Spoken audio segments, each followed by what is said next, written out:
اللہ اللہ اللہ اللہ اللہ اللہ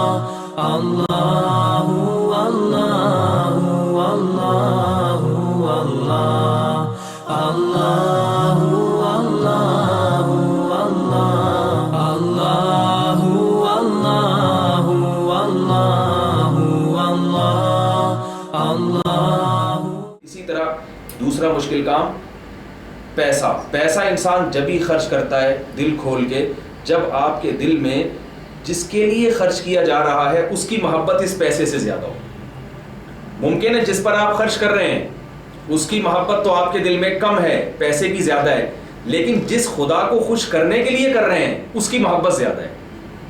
دیکھو جو اللہ پر ایمان نہیں لاتا وہ آپ پہ جب خرچ کرے گا جب اس کو آپ سے محبت ہو اور آپ کی محبت دولت سے زیادہ ہو۔ اگر اس کے دل میں آپ کی محبت دولت سے کم ہے تو وہ آپ پہ کبھی خرچ نہیں کرے گا۔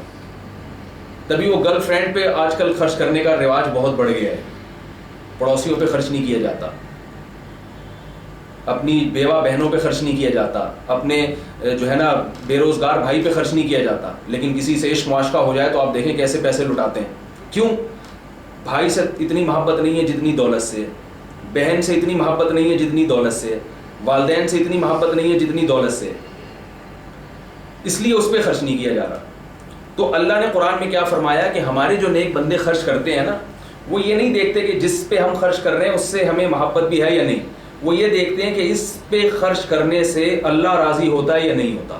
تبھی قرآن میں سورہ دہر میں اس کو فرمایا کہ جب ہمارے نیک بندے غربا مساکین پر رشتہ داروں پہ خرچ کرتے ہیں، ان کو کھلاتے ہیں، ان کی ضرورتیں پوری کرتے ہیں، تو ان کو یہ کہتے ہیں انما نطعمکم لوجہ اللہ، ہم تم سے محبت کی بنیاد پہ تمہیں نہیں کھلا رہے بلکہ ہم تمہیں اللہ کو خوش کرنے کے لیے کھلا رہے ہیں۔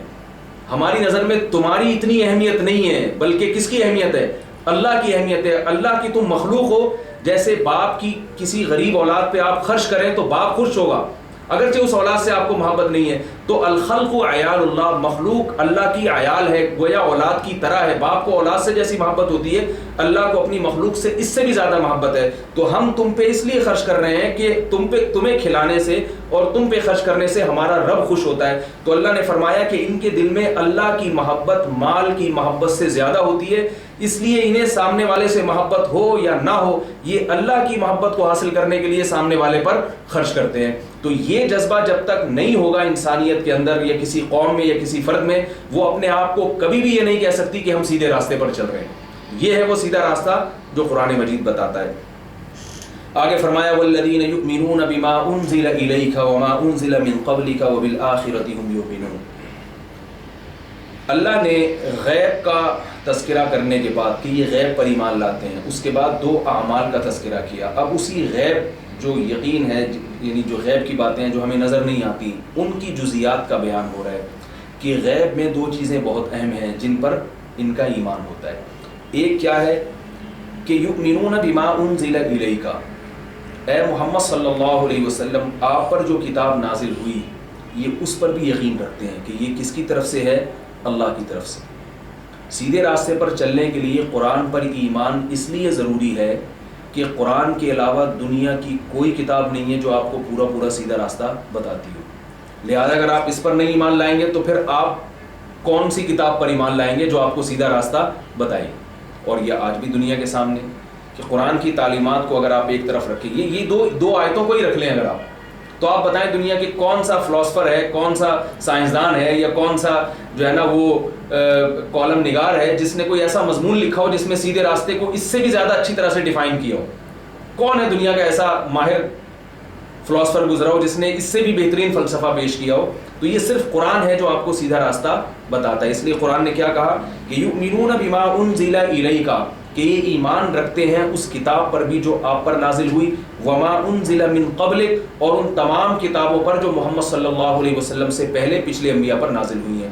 پچھلی کتابوں پر ایمان رکھنا اس لیے ضروری ہے کہ اگر آپ پچھلی کتابوں پر ایمان نہیں لاتے تو اس کا مطلب یہ ہے کہ اللہ نے صرف محمد صلی اللہ علیہ وسلم کے بعد کے لوگوں کی ہدایت کا تو انتظام کیا ہے، اور محمد صلی اللہ علیہ وسلم سے پہلے جتنے لوگ دنیا میں آئے ان کی ہدایت کا اللہ نے کوئی انتظام نہیں کیا، اور ان کے لیے ہدایت کا کوئی اللہ نے جو ہے وہ کتابچہ اور کوئی قانون نازل نہیں کیا۔ یہ پھر اللہ کی طرف ظلم کی نسبت لازم آئے گی۔ کہ پیدا تو کر دیا مگر ان کو راستہ نہیں بتایا. تو اس لیے ہمارے عقائد میں یہ بات شامل ہے کہ ہم آدم علیہ السلام سے لے کر محمد صلی اللہ علیہ وسلم تک یہ یقین رکھیں کہ جتنے بھی انسان دنیا میں آئے ہیں اللہ نے کسی کو بھی ہدایت کے معاملے میں لاوارث نہیں چھوڑا. تمام لوگوں میں اللہ نے ہدایت کے سلسلوں کو جاری کیا ہے تاکہ قیامت کے دن اللہ کی اپنے بندوں پر حجت تام ہو سکے. اور اس میں یہ بھی ہمیں سمجھایا گیا ہے کہ انسان خود سے کبھی سیدھے راستے کا تعین نہیں کر سکتا. خود سے اگر کرے گا نا تو وہی ہوگا جو یورپ اور امریکہ کے جو ماہرین ہیں اور ان کے جو عقلاء ہیں انہوں نے اپنی قوموں کو جس طرح گمراہی کے راستے پر ڈال دیا. حالانکہ وہ دنیا کے بہترین دماغ والے لوگ ہیں مگر وہ اب تک یہ فیصلہ نہیں کر سکے سیدھا راستہ کون سا ہے. تو خود سے کبھی نہیں ہوتا جب تک آپ کے پاس وحی کی تعلیمات نہیں ہوں گی. عقل وحی کی تعلیمات کے بغیر آپ کو گمراہی سکھاتی ہے اور اگر عقل وحی کی تعلیمات کے تحت چلے گی تو آپ کو سیدھے راستے کی طرف لے کے جاتی ہے. تو اس لیے اللہ فرماتے ہیں کہ ان کا یہ ایمان ہے کہ اللہ نے ہدایت کے سلسلے محمد صلی اللہ علیہ وسلم سے پہلے بھی نازل کیے. اس لیے ہم تورات پر بھی ایمان رکھتے ہیں, انجیل پر بھی ایمان رکھتے ہیں, زبور پر بھی ایمان رکھتے ہیں اور جتنے صحائف اللہ نے نازل کیے ہم سب پر ایمان رکھتے ہیں. ہاں یہ ضرور ہے کہ قرآن مجید کی جیسے حفاظت ہوئی ہے ان پچھلی آسمانی کتابوں کی ایسے حفاظت نہیں ہوئی. لہذا ہم ان پر اجمالی ایمان رکھتے ہیں کہ اللہ نے جو کچھ نازل کیا تھا وہ برحق ہے, اس میں کجی نہیں ہے, غلط قوانین نہیں تھے, گمراہی نہیں تھی, وہ سب برحق کتابیں تھیں جو اپنے وقت کے انبیاء پر نازل ہوئیں. حفاظت اللہ نے صرف قرآن مجید کی ہے اور اس دعوے کی دلیل ہے مشاہدہ. اگر کوئی کہتا ہے نہیں اس کے علاوہ بھی حفاظت ہے تو مشاہدے کے خلاف ہے. وہ تورات کی اتنی اقسام ہیں, انجیل کی اتنی اقسام ہیں, ان میں آپس میں تعارض ہے, تناقض ہے. آپ وہ دو آیتیں سامنے رکھیں تو وہ ٹکراتی ہیں.